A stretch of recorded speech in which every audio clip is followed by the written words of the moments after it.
Hi, how are you tonight? Thanks so much for joining me. When the clock hits 6:59 and then I'm waiting until 7 o'clock to hit the go live button, it seems like the longest minute ever, just the longest. So how is everyone tonight? I hope you're doing well. I did a little gardening yesterday and worked on my vegetable garden. And this morning I consulted with the weather and I was told that there was 0% chance of rain today. So I went to the local hardware store and bought myself a new shovel because I really needed one. And came home, gathered my things, and then it started raining. And it's still raining. I can't win. Just can't win. So hang on, I'm trying to find myself here. That sounds a little strange, doesn't it? And I'm not seeing me. So just hang on.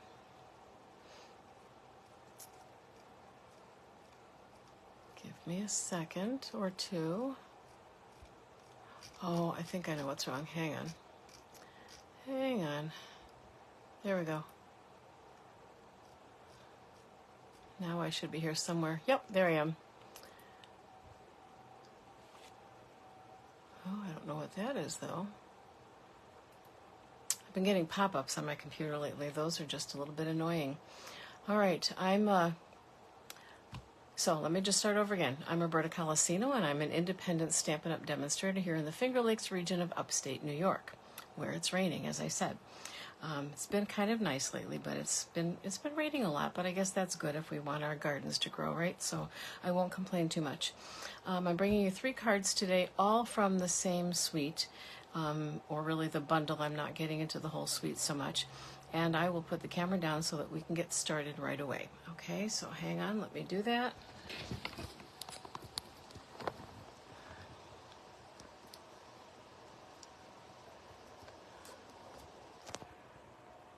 Okay.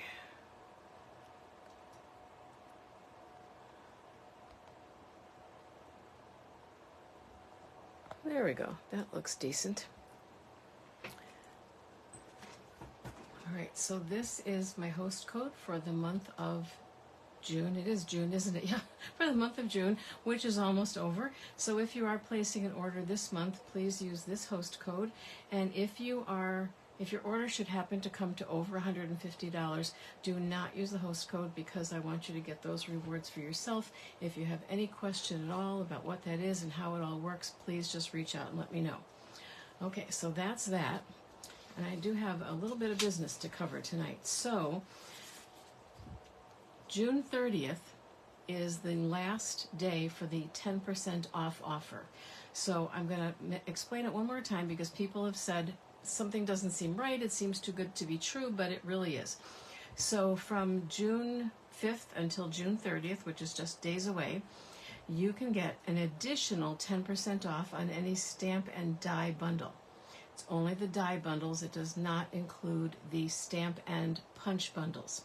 So stamp and punch bundles or stamp and die bundles are always 10% off. So you save 10% by buying them together in a bundle. If you bought them separately or ordered them separately, you would pay 10% more. So they're now offering you 10% off on top of that, so it's really 20%.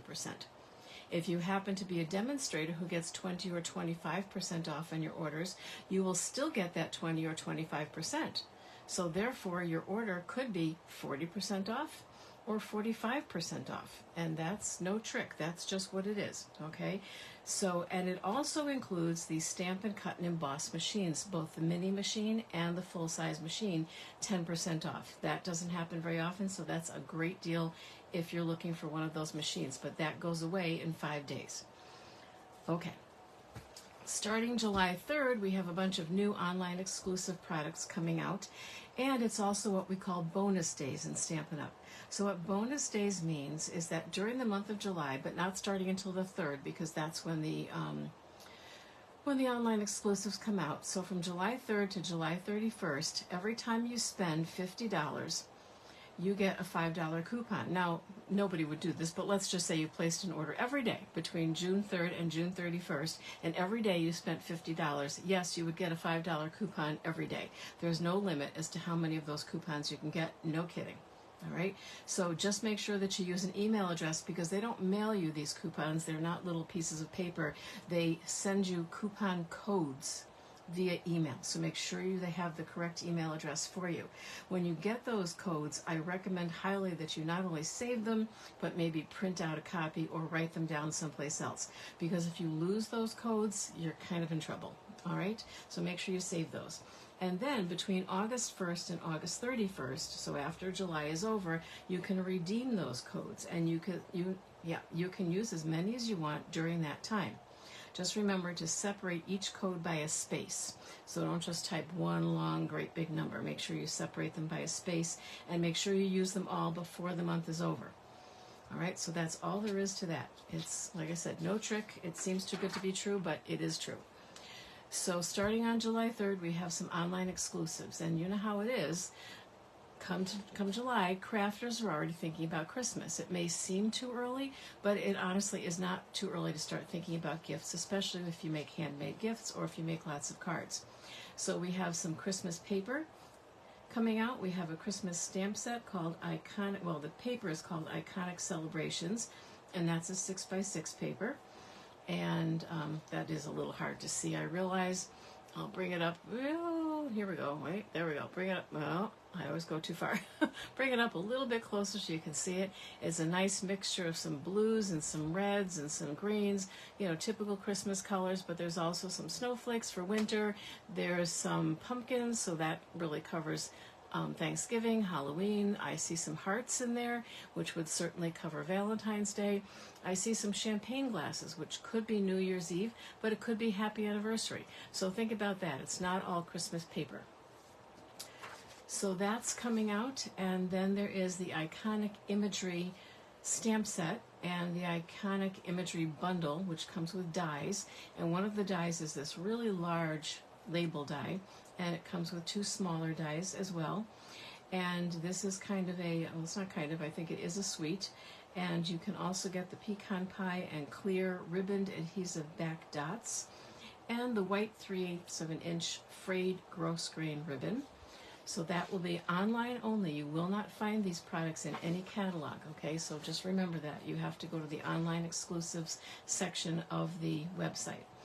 And then there's one called Golden Greenery, which has bells and greenery, obviously. Certainly could be used year-round. I certainly see where it could turn into a Christmas set very easily, but it could also be used year-round.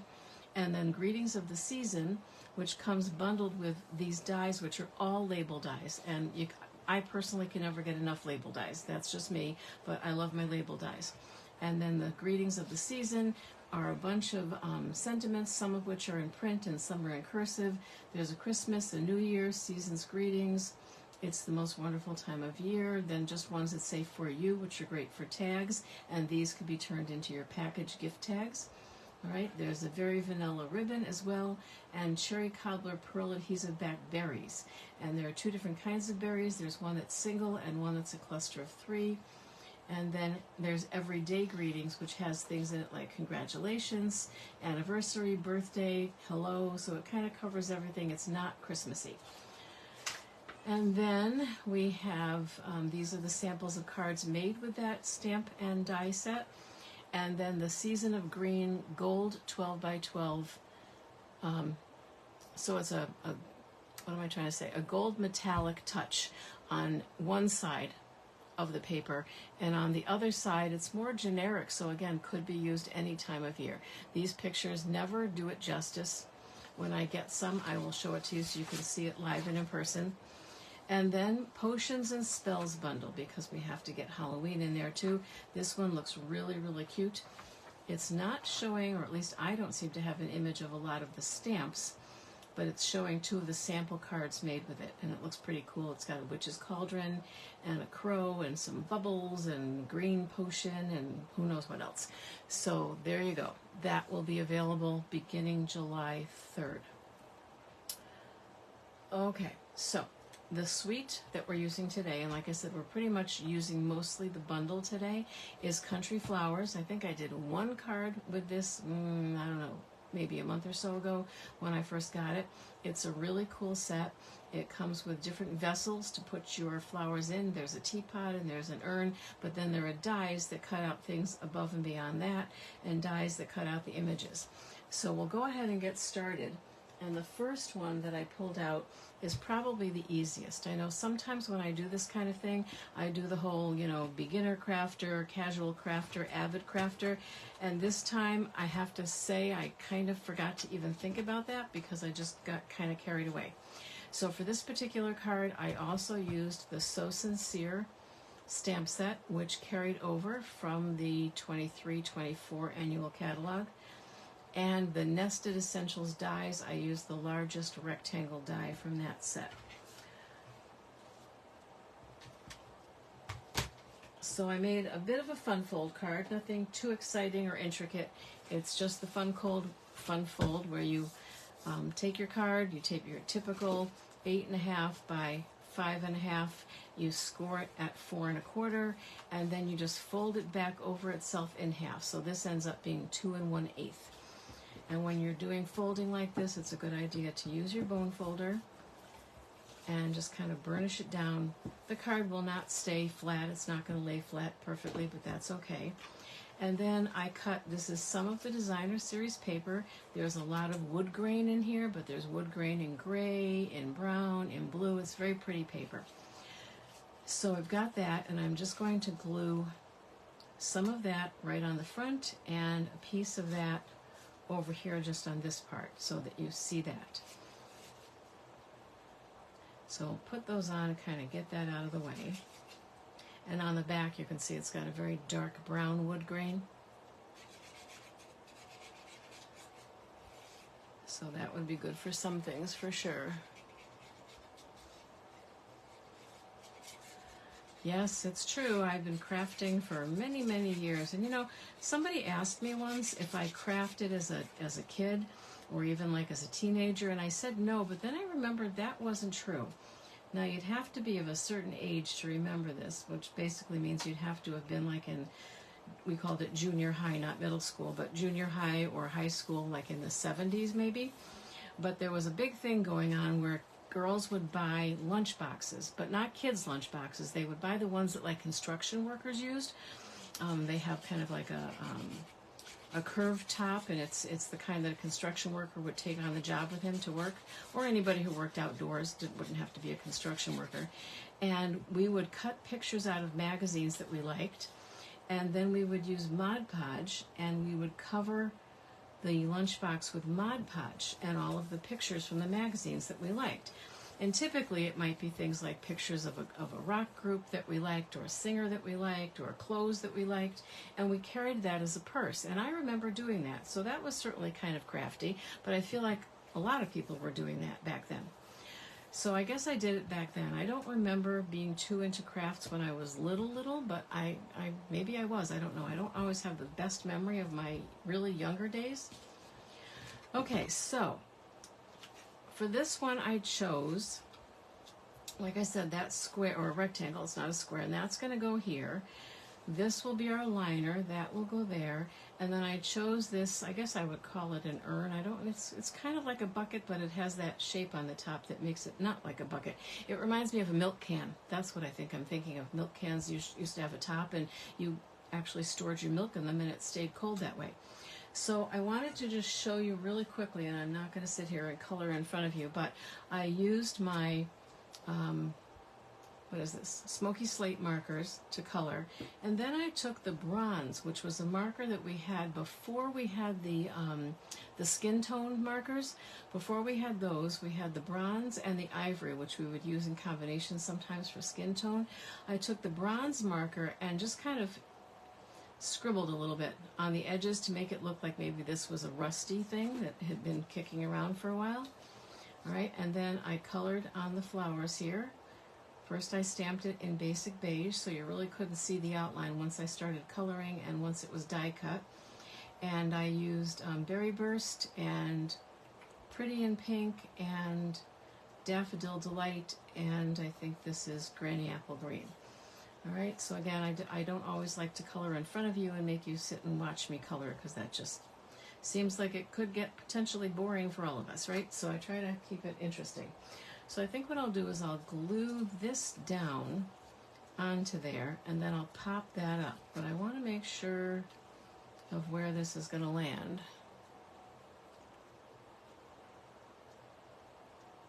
No, they're not bookmarks, Adam. They're just, I think you're referring to this, they're just kind of pieces of paper. So instead of just making a card, you know, that has just a front and you open it up like this, we do what's called a fun fold. So we fold it back or fold it in a different way. It just makes it a little bit more interesting for the person who gets the card. And I find that if I do give cards to children, they really kind of get a kick out of that.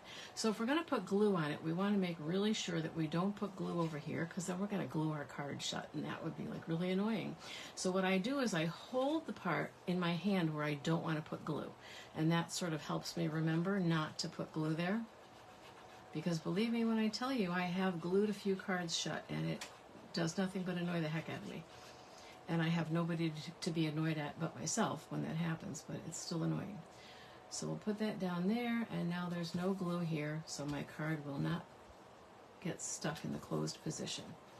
And then I'm going to glue this down. I just want to kind of look at this. So the way this is arranged, I don't have to tuck this behind. In fact, I don't want to.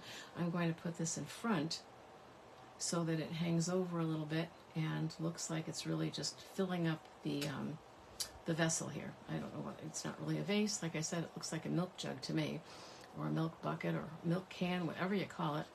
If anybody really knows the actual term for this, please let me know. But I think that's what it is. I think it's a milk can. You can always Google it. You know me and Googling things. Of course, Googling didn't work well for me today at all when I asked Google if it was going to rain today, and Google said, no, 0% chance of rain. That Google's always lying to me. All right, so now if I'm going to put this here, again, I don't want to put any dimensionals there, because then it'll stick where I don't want it to stick. I mean, it doesn't matter, but I want it to have some dimension to it, and I certainly don't want any dimensionals there. So I'm going to come over here, and what you can do, and I do this sometimes too, is I grab a pencil, and I say to myself, okay, I want this here, so I want glue here, and I wouldn't mind a little glue here. And that's sort of, well, if it comes out, if you hold it the right way, if it comes out, oh, how about if you open the pencil, there we go. Okay. And sometimes in my classes, I will even write, you know, a little X or a G for glue, because, you know, people get to talking, especially in classes, they get to chatting, and they kind of forget what they're doing, and the next thing you know, they've glued something shut or whatever. So sometimes I give them a little hint and just write where they're supposed to glue something. So wherever I scribbled here with pencil is where I'm going to put glue. And that should work if I scribbled in the right places.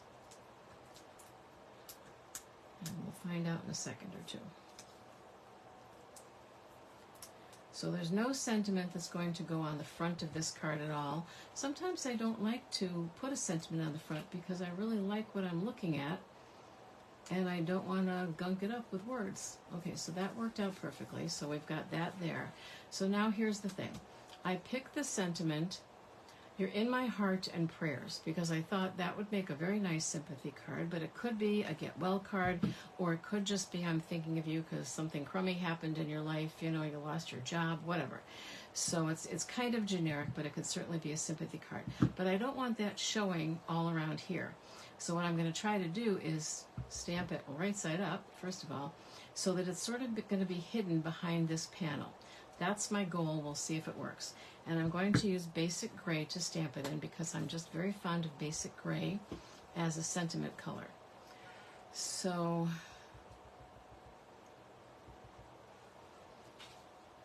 and I didn't glue it in yet because I don't like to glue before I stamp, but I'm hoping that I've got this in the right spot. If not, I'll flip it over and try it again.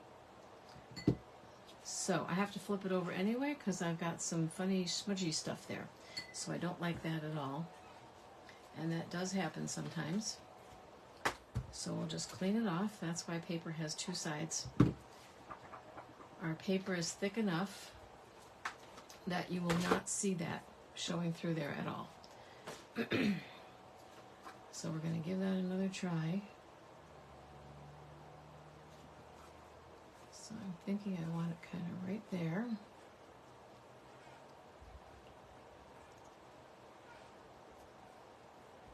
And we'll try that one more time. Now I do tell people you really should stand up when you stamp because you get that bird's eye view that really helps. Okay, it's a tiny bit tilted, but that's all right, I can live with that, and you can't see it when the card is closed. So that's what I was going for sure. And then if I wanted to, I could embellish with some more colored flowers, or I could even put some of the small cutout flowers that you'll see in another card that I'm going to make shortly. So we'll glue that down now. Oh, let's close that before I do something terrible and stick something in it. Always check your hands before you handle your white paper.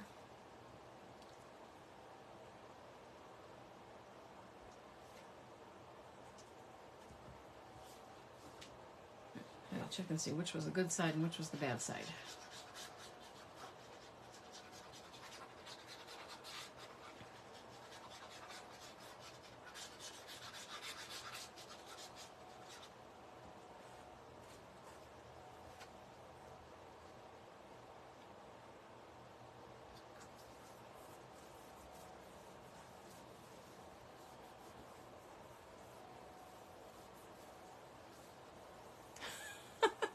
I just saw your comment, Adam. Mother Nature is bipolar. I like that. I think you might be right. I definitely think you might be right.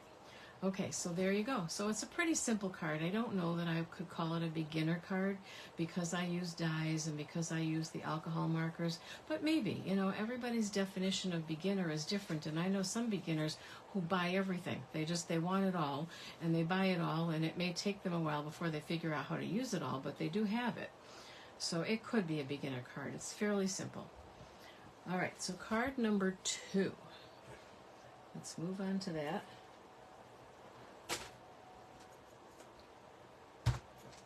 Card number 2, I decided to use Sweetly Scripted for the sentiment. I'm loving this one. It's fairly new, but it's an online exclusive, by the way, so this is another one that you won't find in the catalog. And I used a lot of colors. I used Granny Apple Green, and I used Daffodil Delight and Old Olive, and this is the new Summer Splash and Petunia Pop. Good grief, I did use a lot. And Pumpkin Pie and Bubble Bath. I think I used them all. Maybe not. Maybe, I don't know. I don't think I did use the Bubble Bath. I think that belongs someplace else. We'll put the Bubble Bath back. I don't think I used that.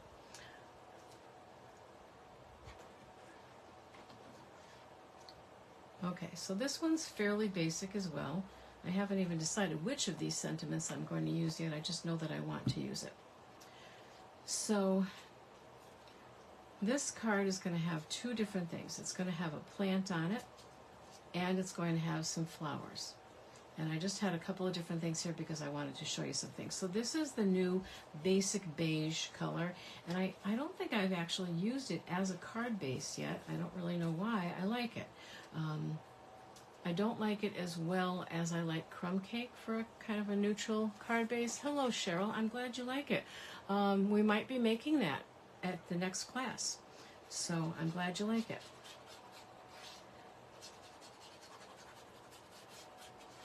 And after your performance at the other class, I don't consider you a beginner at all anymore, so I think you can handle it for sure. But you've got that scrapbooking background, so you're not a total beginner by any means. All right, so then this is Daffodil Delight, because I've been using a lot of pink lately, and you know I use the blues a lot because I really like blue, so I keep trying to remind myself not to use the same colors over and over again. So I got the Daffodil Delight, and then I've got this for one more layer as well, and I think I can go ahead and glue that one down. No, maybe not, because I think I may be putting my sentiment on that. So what I wanted to show you, because I have people who attend my classes who just don't like to color, and I get that. So with this stamp set and with these dies, you have options. So with this one here, I stamped it in Old Olive, and then I colored it using both the dark Old Olive and the light Old Olive blends, which are the alcohol markers. This one I stamped in garden green on garden green paper. It's kind of dark in here, but it's not really that dark. So if you just really hate coloring, then just stamp on colored paper and you don't really have to color. I personally like this one better, but they both work. They really do. And if I brought this to a class and didn't show you the alternative, you wouldn't know any difference maybe. So, but that's up to you. Like I said, I have quite a few people who just aren't into coloring, and that's okay. I won't hold it against them. So I wanted to show you the comparison. And then I took a Calypso coral paper and cut the tea kettle out of that. So picture that as an old tea kettle. Maybe the top is missing or it has a crack in it and you've decided to use it as a planter instead or a vase instead. And then this, there is no stamp for this, there's just a die. It kind of reminds me of a Dutch oven, like the kind that I learned how to cook on when I took Girl Scout training. I wasn't a Girl Scout, by the way, I was just a Girl Scout leader, but they made us go into the woods for a weekend and learn how to cook outside in Dutch ovens and in tin foil, aluminum foil, whatever you call it. So I decided to use both of these. And then this is a stamp and a die, and it makes a little stool or a little bench. I apologize for the lighting. I don't know what to do with the lighting.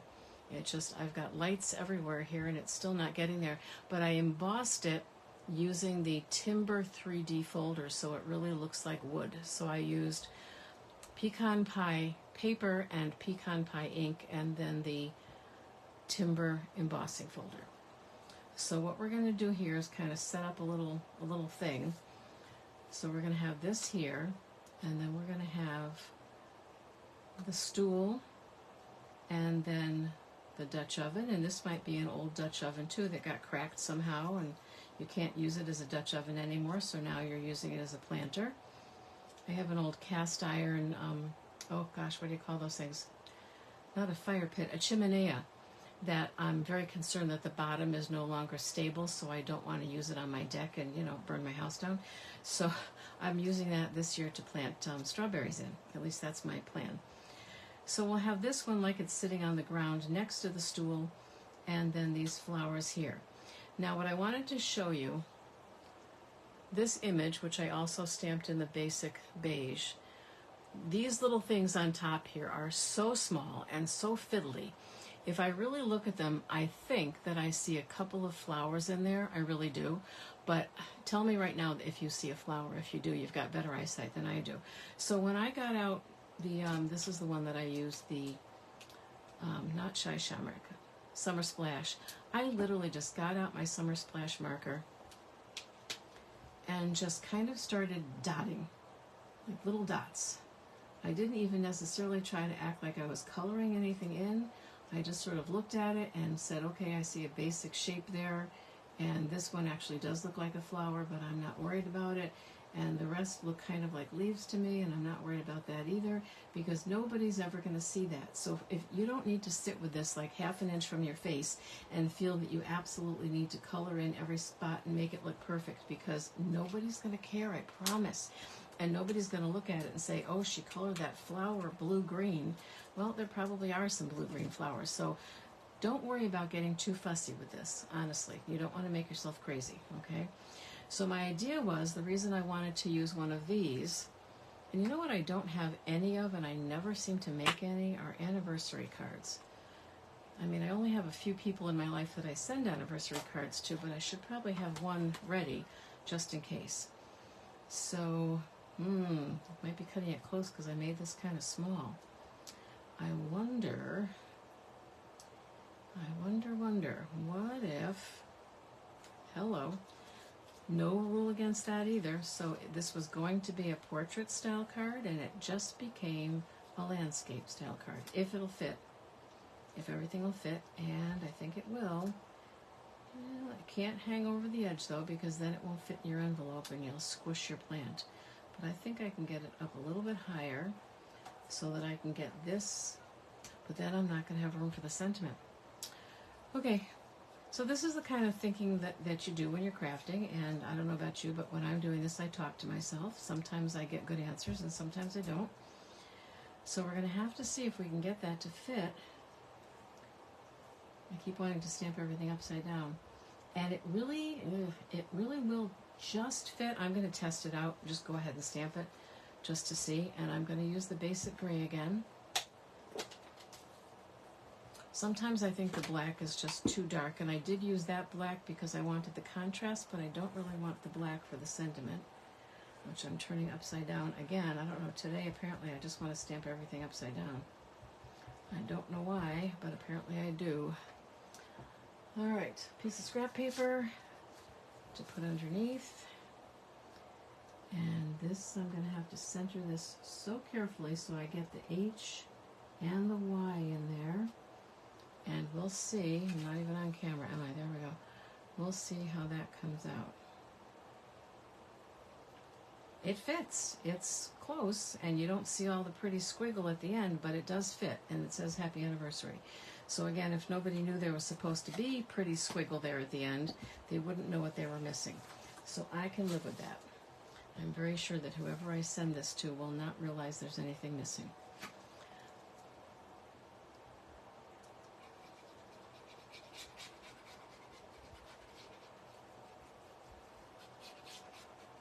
I'm trying to remember now, Cheryl, because there was another card. Oh, I know which one it was. There was a card that Debbie and a couple of other people wanted to make at the next class from something I did maybe 2 weeks ago.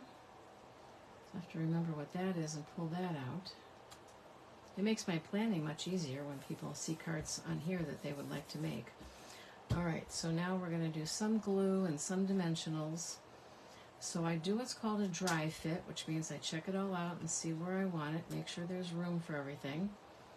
I put that down a little bit lower. No matter what I do, unless I take a marker and do some squiggly dirt there, the stool sort of ends up looking like it's floating in space. You know, there is a way around it.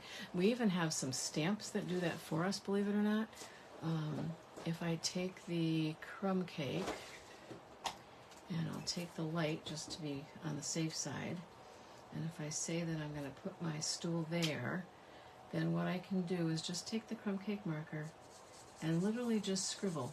It's just a shadow I'm trying to make that makes it look like this is sitting on something, whether it's on the dirt, outside in your yard, or on your deck, or on the floor. It just kind of gives it a little something so it doesn't look like it's hanging in space. You can see it better in person. I wonder if my crumb cake marker is running low on ink. It always dries lighter, so if it's going to dry lighter, oh, see, then that's almost too dark. All right, so what we'll do is I'll put a couple of little dark dots there, and then I'll go back to the light. And this is why these are called blends, because if you don't wait until it's totally dry, yeah, this marker is dry. It's on its way out, but I've had it for like 4 years, so I'm not complaining. So now you see how I'm blending the light and the dark together, so you don't see that dark as being quite so heavy anymore. So that's why they're called blends.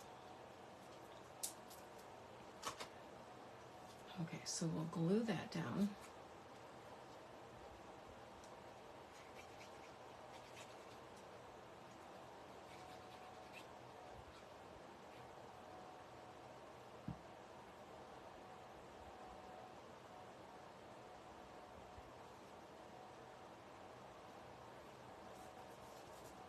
Okay, and then I think I will glue that down as well.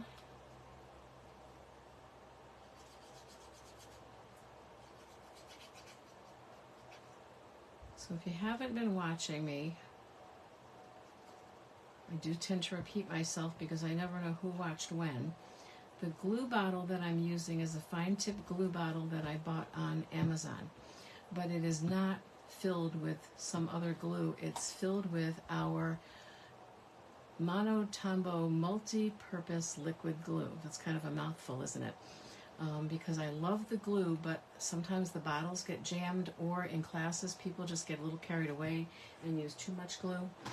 And it's not that I care that they're using a lot of glue. The problem is it literally makes your card kind of wet and makes it buckle if you use too much glue.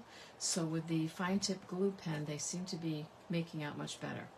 So now I'm going to put some dimensionals on the greenery so that that has some height. I mailed a very, one of the zinnia cards that I made with the flowers on it that I put together. I mailed one of those at the post office, and I love my post office, and I love the people at my post office. So I said, I think I'm going to need an extra stamp on it. She said, don't worry about it, I got it.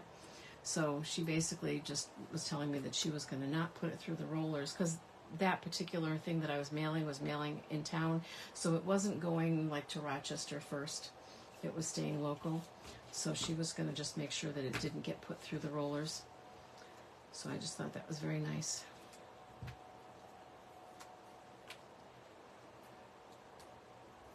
So when I was a teacher, they used to tell me that there were 2 people in every school that you wanted to make sure that you were friends with and that you were nice to.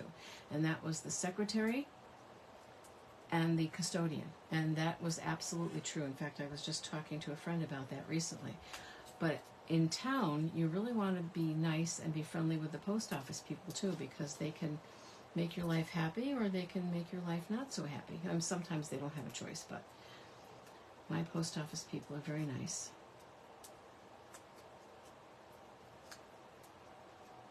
There we go.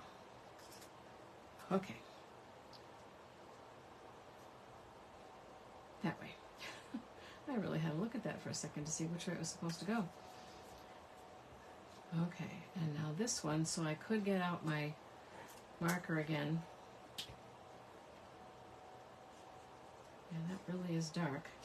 I must have used the light one much more than I used the dark one, because that seems to be running out faster. And the brush side, oof, that's dry. All right, time to order a new one.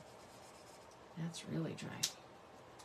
I think I've only had, in all the years I've had these, I've only had one other marker dry up in me, and that was really only because I left it in Florida for 9 months, and it was like 80 degrees there, so, you know, it didn't stand a chance. Okay, so it's okay if it hangs over the layers. It just can't hang over the edge of the card, because if it does, then it will get smushed when you stick it in an envelope. So I just liked the Calypso Coral as kind of a different color. Like I said, I'm trying to get away from using all blues, and lately I feel like I've been using a lot of pinks. So we're going to put that down there. And then because I used the Calypso Coral, which is kind of orangey, I decided to use Pumpkin Pie for the flowers, just so they kind of went together a little bit. Yes, way before. Well, you mean about the custodians and the secretaries? No, that's true anywhere. Anytime you're a teacher in a building, the custodian and the secretaries can really be your friends. And you just, I mean, you should be nice to everybody, right? But you really want to make sure that the custodians and the secretaries like you, because otherwise, you know, like your copy might get put to the bottom of the pile, or if you need a favor or whatever. So I think I learned that when I was in college. One of our teachers said, whatever you do when you get your first teaching job, make friends with the custodians and the secretaries, because they can be your friends. School nurses, too, come in handy.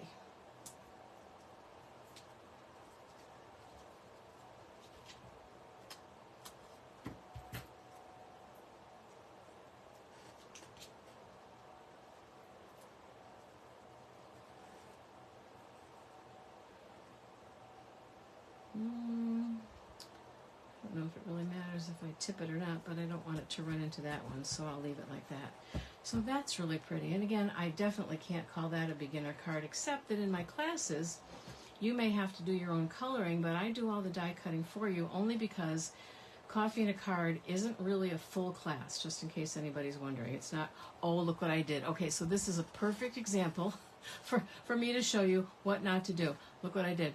My card's upside down.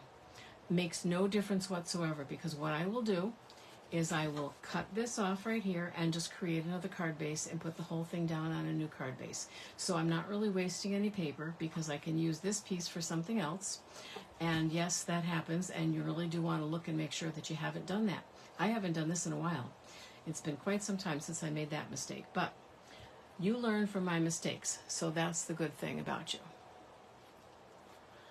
All right, there we go. So that was card number 2. And card number 3 is the one that's actually a little fiddly. In case you were thinking those other ones were fiddly, they were not fiddly. Card number 3 is fiddly. All right, let's see what we've got here. So, for card number 3, I used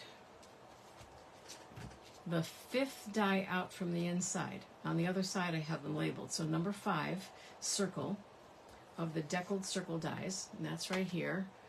And that's probably, I don't know, maybe about 2 inches. And I also used the Eyelet 3D embossing folder, and I embossed a layer in Melon Mambo. Can you see that? I hope you can. All right, I've got a white card base. I'll try to get this card right side up and not backwards or anything. And then this is going to go on there. And then, so I wanted to do something with some strips, and I had some leftover strips of the Designer Series paper. So I thought I would put like a strip of that, just kind of creating sort of a background. And then I was going to do a strip of something that I stamped with a stamp that looks just like the Eyelet embossing folder. And I got out Petal Pink, and I realized, you know, this is why I never really liked Petal Pink, because it's not pink. In my opinion, Petal Pink is peach. And I love the Blushing Bride that we had, but the Pretty in Pink is a very nice replacement for the Blushing Bride, and for some reason people didn't like Blushing Bride, but I did. So I'm going to get rid of that. I just wanted to show that to you, because to me that looks like peach. It's orangey, and I didn't want to mix orange. So I'm going to have one of these going over here, and I'm going to have one of these going over here. And then, what did I do with my sentiment? Oh, it's right here. My sentiment for this one is hope you're feeling better soon. And for this one, I have the teapot, but I didn't cut the teapot out in a color, so I'm going to color the teapot myself. And I have this, and I don't remember why I have that. I don't know why I have that. Maybe it'll come to me. And then the teapot is going to sit on this, and here's where it gets fiddly. So you guys who watch me a lot know that I love my little dishes, and I buy little dishes at thrift stores and secondhand stores. This was my latest find. Isn't it pretty? And what I do with these little dishes is I take all my little bits and bobs, and this is what I've done at my craft circle group for the last 2 weeks, is I've sat here and just die cut all of these for an hour and a half, because that's the craft circles from 9:30 to 11:30. No, 2 hours. For 2 hours I did that. And I could still use more. And I did all of these too that we were using for the other cards. So I did those as well. So I've got those, and I've got my Take Your Pick tool, because this is definitely a case for the Take Your Pick tool. And I've got my tweezers, because we're going to need that.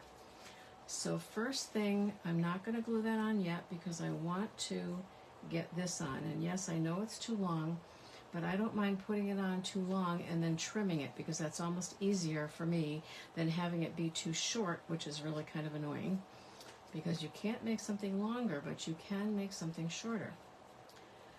So I didn't like the way the other side came out, so I did it over again.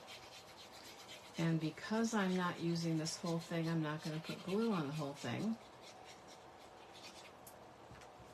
Get that out of the way for a second anyway, just so I don't make a mess. Now I'm not going to put it at the middle point. I'm going to put it a little bit down at the bottom. So we've got that. And then I think I'll put that there. That's what I'm thinking. And then that will go over that. I just wanted something to add some interest. And it's a great way to use your little scraps of things too.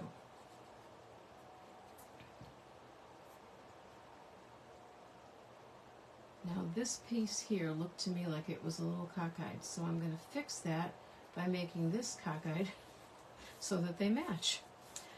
I keep telling people there's really almost no mistake that you can't fix. Now if I just flip that over, I can see what I'm doing, and I can cut that with my snips and make it perfectly even.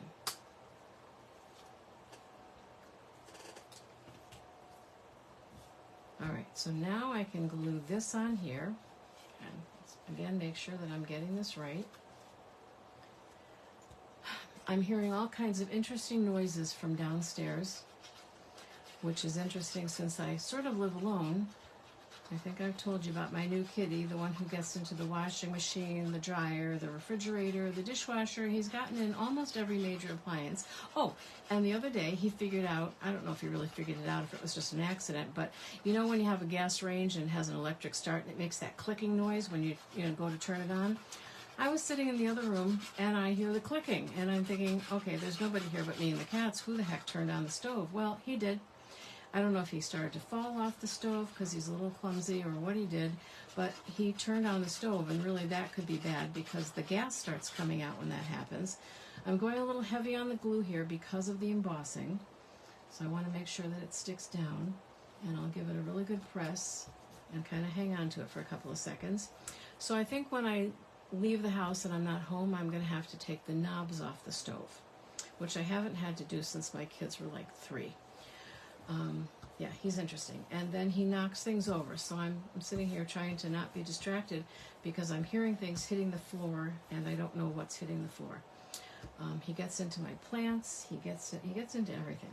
He's really cute though, which is what's keeping me from killing him. He's just adorable.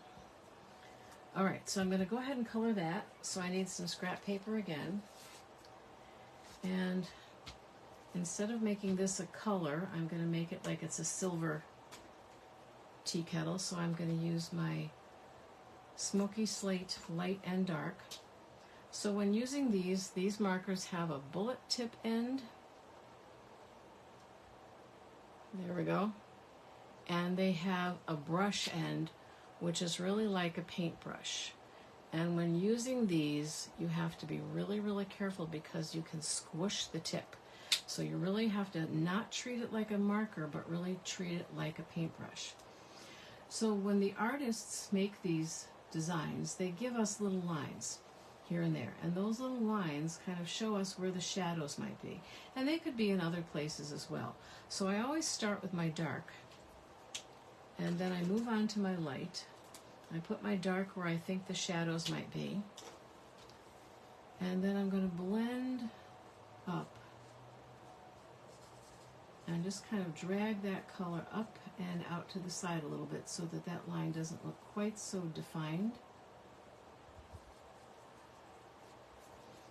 You can use your watercolor pencils for this, and watercolor pencils don't necessarily have to be used with water. You can use them just like colored pencils and just leave it at that, or you can use them with our blender pens, which have some type of a solution in them that kind of liquefies the pencil and blends out the color and makes the pencil look much smoother.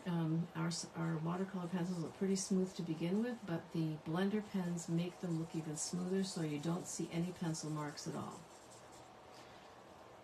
Now normally I don't go back and forth like that. I tend to go in one direction, but I'm kind of hurrying a little bit because I know you don't need to sit here and watch me color.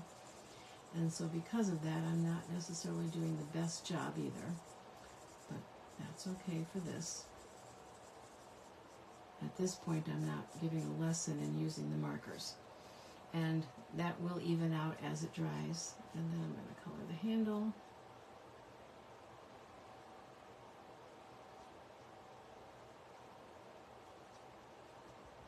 There we go. And if I wanted to, and I haven't really tried this, but I thought it might be fun to try, I have a Sharpie marker that's a silver marker. And I wondered if I could maybe just like on a couple of spots, you probably will not be able to see this on camera, but just to kind of make it look like maybe this is an older coffee pot or teapot, and it's still shiny in some spots, but it's not shiny in others. I don't know. I don't know if I like that or not, but I just kind of wanted to experiment with that, and I don't know if you're even going to be able to see that shininess. Oh, especially not if I drop it. I think we saw it for a split second there. There you go. Okay, you just saw it. So that, I don't know. It's just, I like to experiment sometimes and see what comes out. So now here's where we're going to get kind of crazy fiddly. So instead of using the die cuts like we used before where I colored them in, you know, like this one here where it's all one thing, or the other one, this one uses all of these little teeny tiny things. Now there are some that are together, which makes it kind of easy, and then there's a bunch of leaves that are, I'm going to get my tweezers. Okay, so this one is like a cluster of leaves.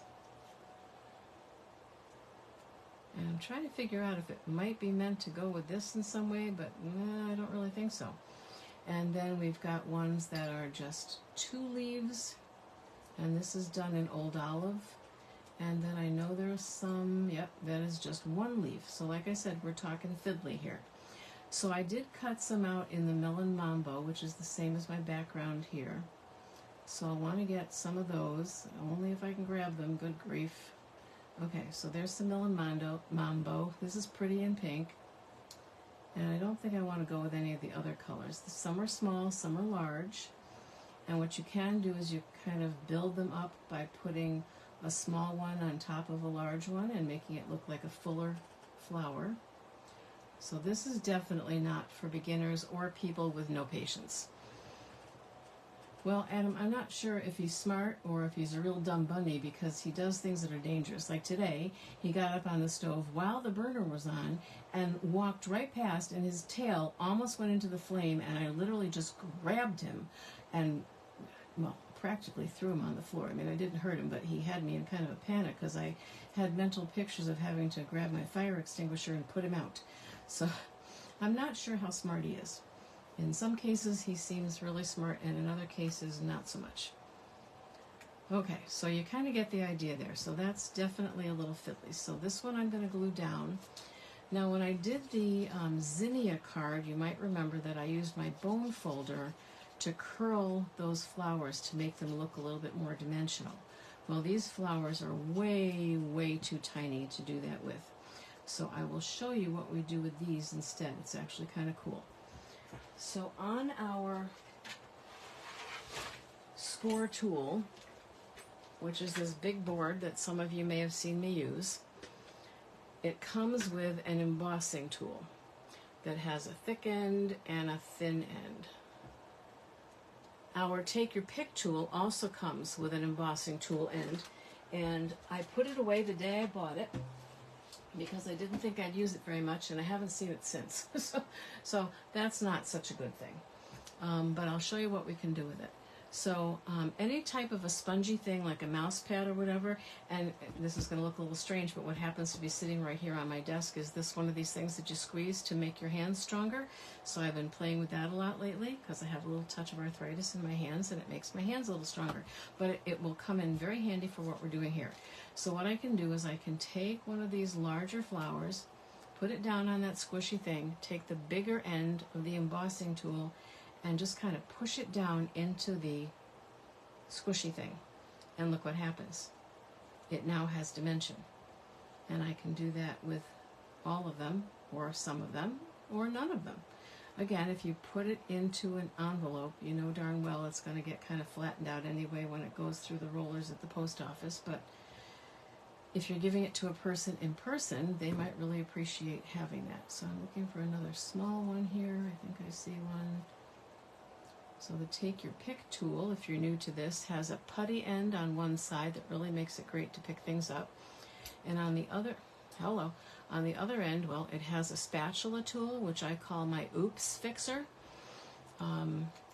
So it lets me scrape something up that I glued down and that I now realize I don't want glued down. And then it has a pointy end that you can use for piercing or some other things. Not ear piercing or stuff like that, just piercing paper. Just to be clear. No body part piercing should be happening during crafting. Okay, I'm just not sure about that one. I'm not sure if that's going to work or if I'm going to like it if it works. So we'll see. So what I want to do here is just get as many of these things on here as I can. And maybe, yeah, I think that's probably a good way to go, is to glue this down and just start with one of them maybe.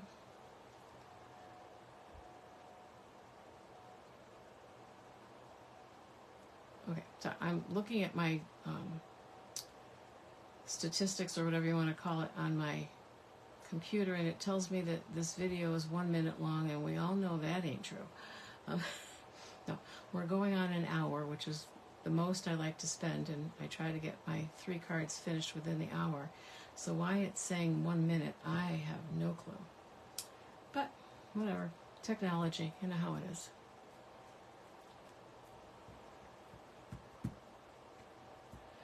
so then I could start poking these around in different places. And I do want to get some of the pretty in pink, and I'm just not, yeah, I'm not sure about that. I really have to play with that, but I don't think I want to use that, at least not yet, as a whole thing. Alright, so I'll bring back my little muscle builder here and put that down, and then just kind of push that one in and push that one in. And then what you do is you put just a little dot of glue, and really a little dot does it. Take your pick tool and put the flower down, and it stays there. I'm going to actually hold it for a couple of seconds just to make sure the glue takes hold. It's pretty strong glue. And then I can take another little dot of glue in the center and pick that up. The putty picks it up right away. I want to offset that a little bit. And then actually this would be a good thing to just kind of hold that down with. And while I'm doing that, I'm going to fish around over here for some pearls. I think I really want pearls. Oh, but you know what? I think I need some butterflies. Let's see. Or I could do just regular shiny bling. I don't know. Let's see. Alright, we'll save this for the end. Just don't let me forget, because I'm always forgetting the things that I want to add. Alright, and then they don't all have to be the double flowers either, so some could be the smaller ones kind of fit in between. So I'm going to put a dot right there, and then put one of the Melon Mambo ones on. Yeah, he really does need to learn some safety skills, you're right, but so far he's choosing not to learn. I think that you're right, that he could be smarter than he's acting. The other thing too is that he was a rescue cat, and he was found in an apartment where the people who lived in the apartment moved out and didn't tell the landlord, and left him and 4 other cats there with a little bit of food and a little bit of water. And by the time the landlord went to collect the rent and wondered why he wasn't seeing or hearing from these people, they had run out of food and water. So he's very, very food fixated. You know, like he doesn't really believe that another meal is coming. So anytime I go near the kitchen sink or go near the refrigerator or do anything that makes him think that I'm going to be preparing food, he kind of goes nuts, and I understand that. I've had him 2.5, almost 3 months now, I think. And I think it's going to be a while before he trusts that there's always going to be another meal, you know, so, because the previous people didn't treat him so well. So I think he just doesn't believe that there's always going to be more food for him, which is why he basically tries to steal everything and eat everything, even if it's not edible. But he'll get there. I had a cat a little bit like that once, and he finally understood and believed that there was going to be a meal. But if I fed him late for some reason, then he again thought he was dying. Have you ever seen those cat videos where they put a human voice on the cat, and the cat says, "Oh, I know I'm going to die today, you know, nobody's feeding me, woe is me, nobody loves me, nobody cares about me, I'm going to die of starvation." I think that's what this cat thinks pretty much every day. So I think I'm going to just sprinkle around a couple of the small ones now. Maybe. Let's see if I'm going to like that.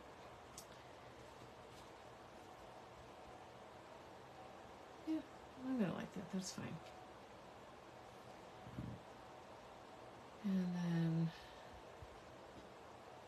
And really, like I said, you can use a mouse pad. It works just as well as this.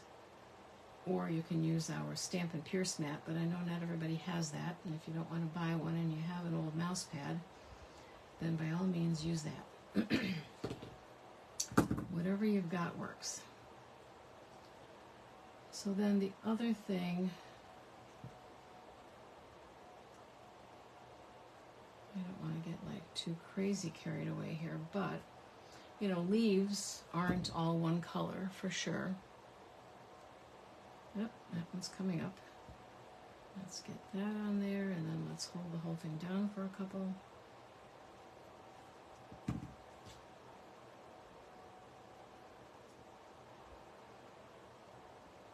So since leaves aren't all one color, and I did the leaves in Old Olive and Garden Green, I think just for kind of something a little bit different, I'm going to stick a few of the Garden Green leaves in there too.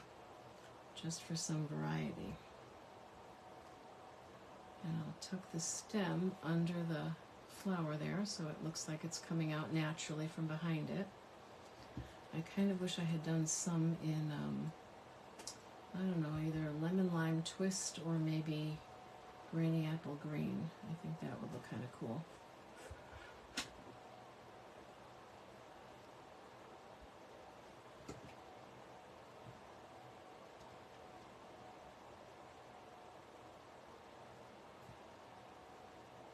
Yeah, so definitely fiddly. Might not be your thing, I don't know. I have a lot of patience when it comes to stuff like this. I don't really know where I got that patience from, but the other thing that I think, this sounds crazy, is fun to do is to get the knots out of chains. You know how if you have a necklace and it gets knotted, or you have yarn or string and it gets knotted, I find it relaxing to take the knots out. Most people just, want to tear out their hair, and I think it's relaxing, so I don't know. So stuff like this I have patience for. Some things that I should have patience for, I don't, but this I do. Okay, so I might decide to fill that out a little bit more later, but again, I don't want to keep you here all night, so we'll call that quits for now. And then I was thinking that in the center of some of these flowers, I could put some of our basic rhinestone jewels. You can use the take your pick tool to grab them as well. You kind of slide them or push them out of the way. And that works out really well. Oh yeah, that's just what that needed. A little bling. A little bling. Debbie would appreciate that. Debbie is the person in my class who really likes bling.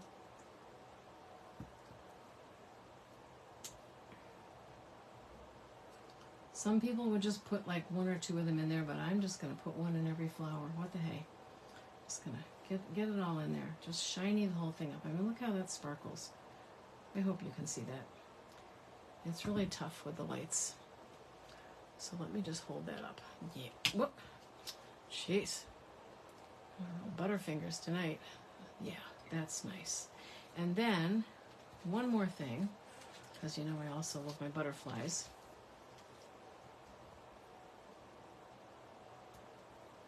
So we're going to put just maybe 2 of the small butterflies. I think it's too small of a space to put any of the large ones. But we'll put 2 of the small ones, and those are called the brushed brass butterflies. Okay, oh, now I know what this was for. This was for my sentiment. So I'm not going to put that down yet because it's so pretty. Okay. It sounds like I'm bragging, but I'm not bragging because I never know how it's going to come out. I never know what it's really going to look like. And so when I'm pleasantly surprised and I really like the way it looks, then I get kind of excited and I say, oh, how pretty. But it just as easily could have come out, oh, how ugly.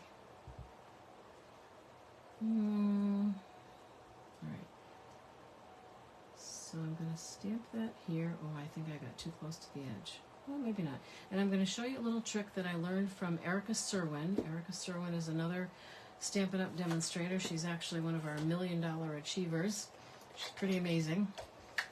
And she likes to take a pencil, and at first I thought this was really strange and unnecessary, but it's not. And she goes around, she outlines the words, and you'll see why in a minute.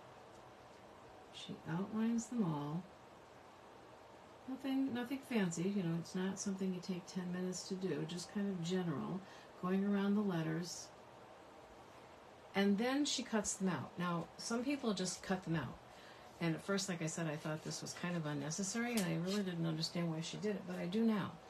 Because just making those lines there gives you something to follow. Now, if you remember, and I know this sounds strange, people say, hey, we're not in kindergarten. I didn't learn how to cut with scissors properly until I was probably in my 30s. And I know that sounds funny because I've been cutting since preschool or whatever. But when you cut this type of a thing we call fussy cutting, you don't move the scissors. You don't